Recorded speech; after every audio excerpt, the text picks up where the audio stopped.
여러분 안녕하세요. 만나서 반갑습니다. 19강 식품위생학 쪽을 오늘 공부해 보도록 하겠습니다. 자, 오늘 이제 식품위생학에 대해서 쪽을 파트를 공부를 할 건데요. 식품위생학 개론하고 이쪽에 감염병과 기생충, 식중독과 식품 첨가물에 대해서 식품위생학이 여기 다 포함되어 있습니다. 여러분들께서 이쪽 부분은 힘드시더라도 좀 암기를 하시고 그러시면은 10문제 이상은 많이 맞추실 수 있으세요. 자, 식품학 개론 쪽의 식품의 개요입니다.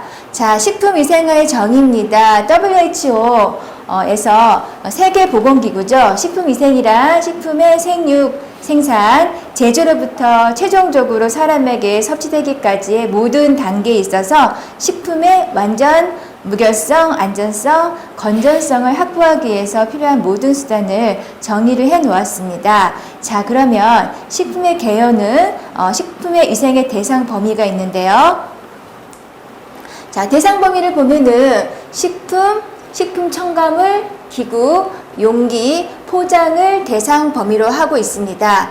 그리고 모든 음식물, 식품을 얘기를 하는 거예요. 그래서 말을 하나 의약으로 섭취하는 것만 예로 보시면 될 것 같고요. 자, 식품 위생의 목적을 보시면은 식품으로 인한 위생상의 위해 사고를 방지한다거나 국민 보건의 향상과 증진에 이바지하고 식품 영양의 질적 향상을 도모해야 됩니다. 자, 그러면 인류가 유사일 이래로 먹을거리를 확보하기 위해서 저희가 끊임없이 노력을 해왔는데요.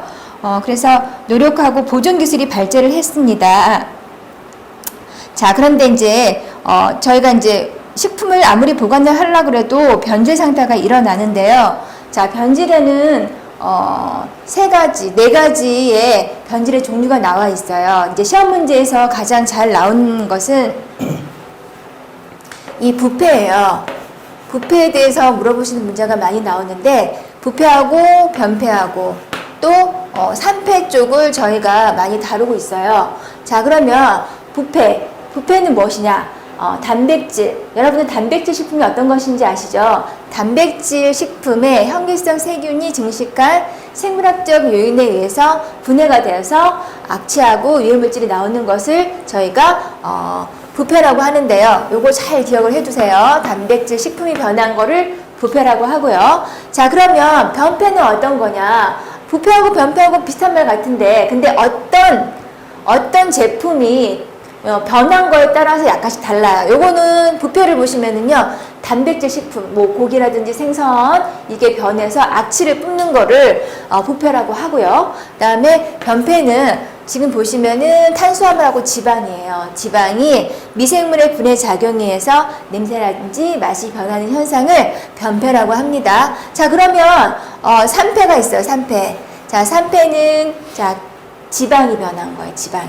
자, 지방이 산화에 의해서 악취나 변색이 일어나는 현상을 산패라고 해요. 자, 그러면 발효는 어떤 걸까요? 발효는 식품이 미생물이 번식을 해서 식품의 성질이 변화해서 우리 몸에 이롭게 만들어주는 거예요. 여기에 속하는 게 빵이라든지 술, 간장, 된장이 여기에 속하는 게 발효식품이라고 보시면 될 것 같아요. 자, 그래서 저희가 변질의 종류에서 이제 우리 시험에 물어보는 게 부패인지, 변패인지, 산패인지에 대해서 물어보시는 문제가 간단하게 출제가 됩니다. 자, 부패가 뭐라고요? 단백질이 변한 겁니다. 변패는요, 탄수화물과 지방. 자, 산패는요, 지방이 변한 거라고 보시면 될 것 같아요. 자, 식품의 변질 부분에서 이제 대장균입니다. 자, 대장균 여러분 많이 들어보셨죠?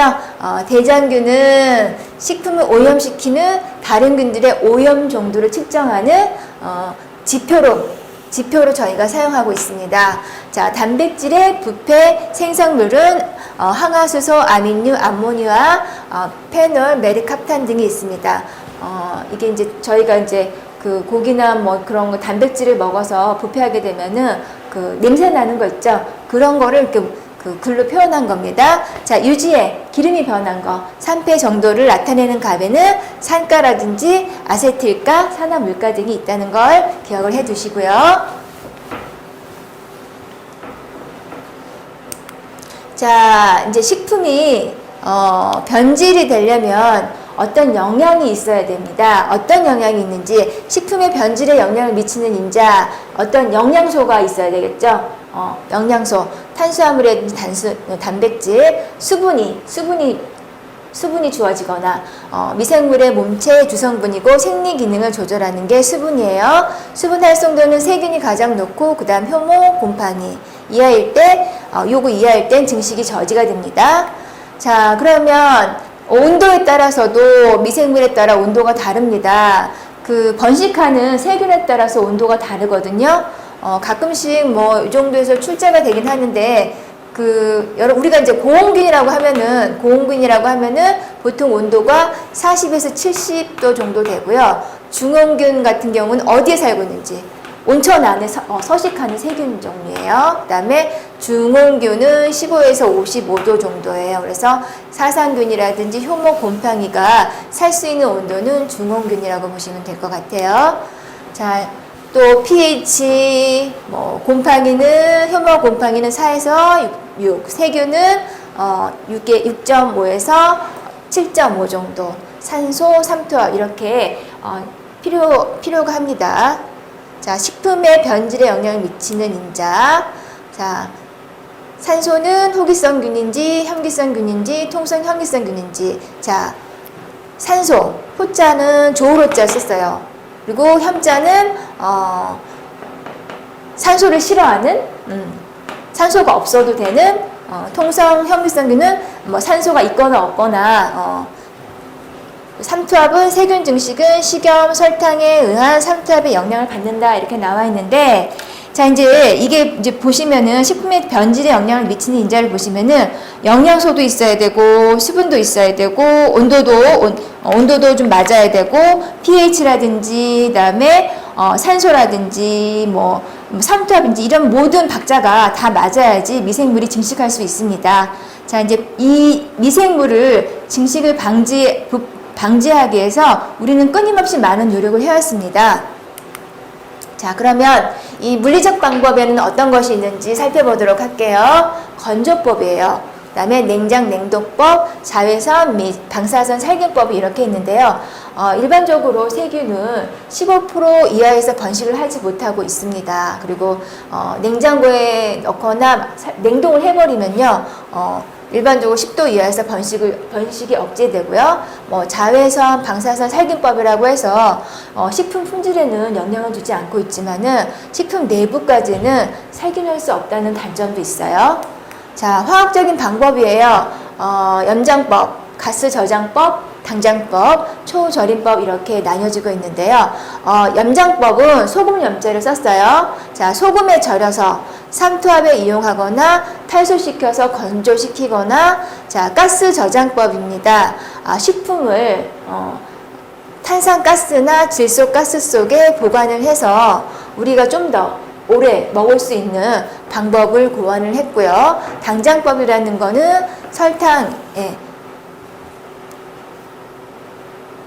자, 당장법이라는 거는 50%의 설탕에 절여 삼투압을 이용해서 세균을 억제시킨 것이라고 볼 수 있겠어요. 자, 초절임법, 식품을 식초나 구연산, 젖산을 이용해서 저장하는 방법을 초절임법이라고 합니다. 자, 그러면 미생물은 어떤 형태인지 단세포 또는 균사 형태인 생물로 육안으로 볼 수 없는 미생물군이고요. 식중독이라든지 전염병의 원인이 될 수 있습니다. 자, 미생물의 크기가 가장 작은 게 바이러스예요. 그리고 중간 쪽에 있는 게 세균이고, 자, 곰팡이, 효모, 세균, 리케체, 바이러스. 가끔씩 출제되는 문제이긴 하지만 알고 계시면은 자, 미생물입니다. 세균, 곰팡이, 효모. 이제 우리가 알아야 될 거, 시험 문제 나오는 거, 바이러스. 가장 작은 것이라 그랬습니다. 이거는 살아있는 세포에서만 증식을 하고요. 자, 바이러스로 인한 천연두, 인플루엔자, 감기, 일본내염, 감염병, 간염, 소아마비는 이거 다 같은 말이라고 말씀드렸죠. 소아마비, 폴리오, 급성 회백수염 같은 말이에요. 이제 시험 볼 때 이런 소아마비라는 말이 안 나오고 폴리오라든지 급성 회백수염이 나올 수가 있으니까 이 같은 말은 좀 암기를 하셔야 될 것 같아요. 자, 자, 리케차입니다. 리케차는 세균과 바이러스의 중간 크기에 속합니다. 자, 나머지는 뭐, 자, 그러면 소독과 살균의 차이점이에요. 자, 소독과 살균의 차이점. 이렇게 우리가 이제 문제에서 소독이라는 뭘까요? 소독이란 병용균을 대상으로 병원 미생물을 죽이거나 병원 미생물의 병원성을 악화시켜서 감염을 없애는 거예요. 자, 예를 들어서 우리가 넘어졌어요. 넘어지고 나면은 소독약을 약간 이렇게 바르잖아요. 그런 의미라고 보시면 될 것 같아요. 이 소독제의 구비 조건은, 자, 구비 조건은 살균력이 좀 있어야 돼요. 있어야 되고, 냄새가 나지 않아야 되고, 그 다음에 경제적이고 안정성이 있어야 됩니다. 또 침투력도 크고 사용법이 간단해야 되겠어요. 자, 살균이에요. 살균의 정의를 보시면은 병원 미생물뿐만 아니라 모든 미생물을 뭐예요? 사멸이에요. 사멸. 모든 미생물을 사멸. 이거는 무균 상태가 되도록 하는 일을 말을 하는 거예요. 살균. 모든 미생물을 사멸시키는 거예요. 자, 그러면 그 물리적 살균 방법 중에서 가열 살균법이 나왔습니다. 이게 나왔는데요. 이거 어디서 배웠나요? 우리가 우유 공부할 때 배웠어요. 우유 살균법이에요. 우유 살균법인데 지금 이제 저온 장시간, 고온 단시간, 초고온 순간 살균법인데요. 자, 요거는 60에서 65도라고 하는 거는 30분간 가열한다고 나와 있는데요. 낮은 온도에서 좀 더 오랫동안 살균하는 방법이에요. 파스테리가 고안을 했고요. 이거를 우유 살균법에 적용을 한 거예요. 자, 고온 단시간, 초고온 순간. 자, 문제에서 가끔씩 초고온 순간에 대해서 물어보는데 일반적으로 우리나라에서는 고온 단시간으로 이용한 71도에서 15초간 살균하는 방법을 많이 채택을 하고 있습니다. 이 방법으로 하는 이유는 조금 뭐 경제적인 면이 많이 있고요. 뭐 맛을 원하신다면은 뭐 저온 장시간이라든지 초고온 순간으로 우유를 살균한 제품을 구입을 해서 드시면 훨씬 더 맛있다고 보시면 될 것 같고요. 자, 자외선 살균법이에요. 일광 또는 자외선 살균 등을 이용해서 살균하는 방법입니다.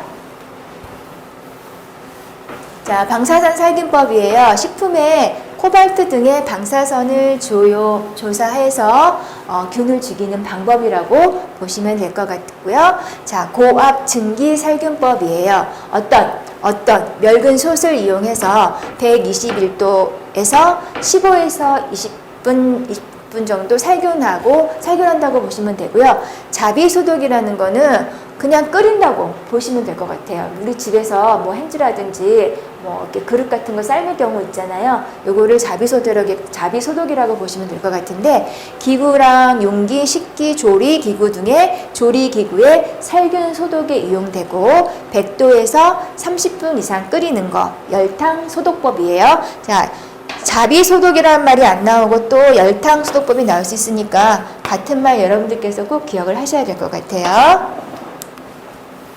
자, 그러면 이제 물리적인 살균 방법에 대해서 공부를 했고요.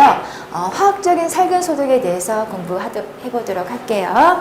자, 화학적인 살균 소독은 어떤 게 있는지, 염소, 그 다음에 차염소산, 나트륨, 석탄산, 역성비누, 그 다음에 뭐 가산화수소, 알코올, 크레졸, 비누액, 포르말린, 승온까지 있는데요. 먼저 염소에 대해서 알아보도록 할게요. 염소는 저희가 먹는 수돗물 상수원 소독에 많이 이용을 하고 있어요.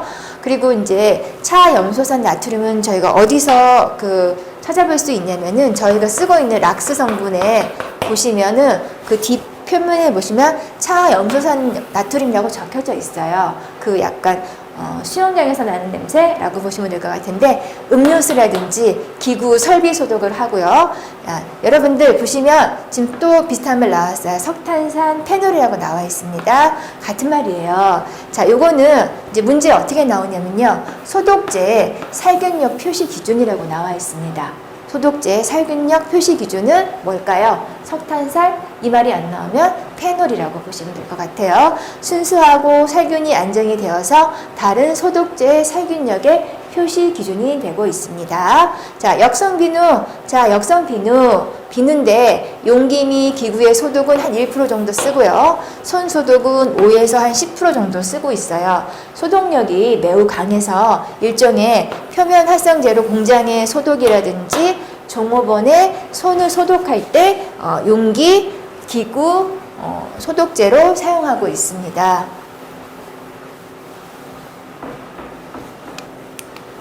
자, 과산화수소죠. 여기 프로스 30% 아니고 3%예요.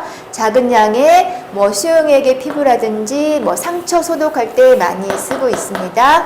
자, 알코올은 몇 프로죠? 70%. 수용액에 금속이라든지 유리, 기구, 손 소독에 사용되고 있고요. 그다음에 크레졸 비누액은 몇 프로? 50% 비누액에 1에서 3%의 수용액을 섞어서 오물 소독을 한다거나 손 소독, 소독력은 석탄산보다 강하나 냄새도 강한 편이에요. 자, 몇 프로인지 다 기억을 하셔야 되고요. 포르말린도 30에서 40. 수용액을 오물 시소독에 이용을 하고요. 자, 승홍은 어느 정도 있어야 되냐면 0.6% 정도예요. 10% 아니고 0.1%예요. 시험에서는 여러분들 헷갈리게 하시려고 그 앞에 숫자를 약간 바꿔서 그 출제가 되기도 합니다. 그래서 여러분들께서 앞에 있는 얼마 정도 써야 되는지 그 부분을 조금 꼼꼼히 적어서 대치해서 하셔갖고 암기를 하셔야 될 것 같아요.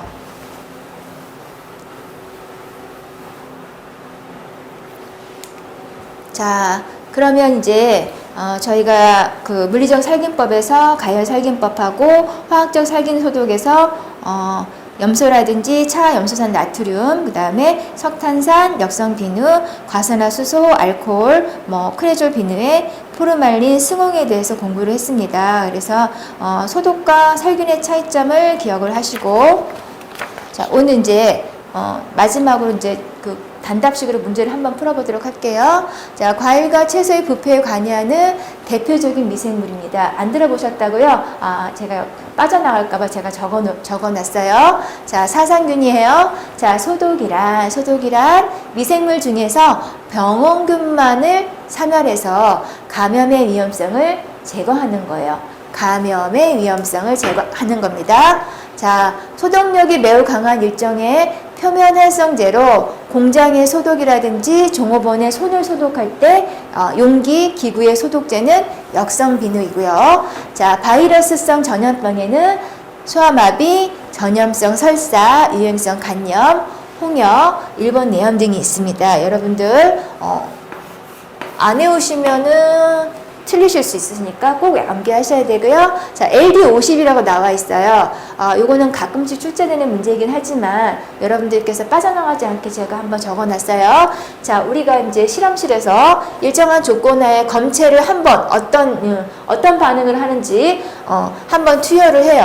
그래서 반수에 만약 100이라고 쳤어요. 100 중에 50이 죽어나가면 죽는 양을 얘기를 하는 거예요. 이거를 반수 치사량이라고 합니다. 반수 치사량 LD50이라고 하고요. 이 값이 작다는 것은 독성이 높다는 것을 의미하고 있어요. 여러분들 지금 배우는 쪽은 여러분들께서 꼭 암기를 잘 하셔야 됩니다. 여러분 수고 많으셨습니다. 감사합니다.